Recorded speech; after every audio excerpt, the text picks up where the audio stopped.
Hello everybody. So today I want to talk about calculus, the topic that is about limit. So now I want to show you how to answer.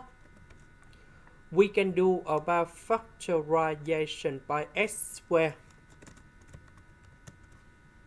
This one we can do another factorization by x squared.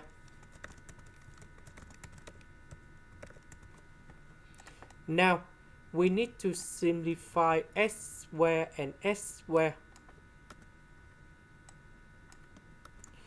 So we put number 0 gone here, here, and here. So we have the final answer.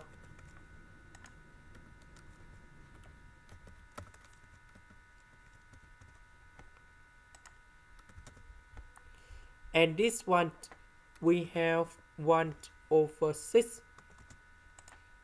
This is the end. Thank you for watching.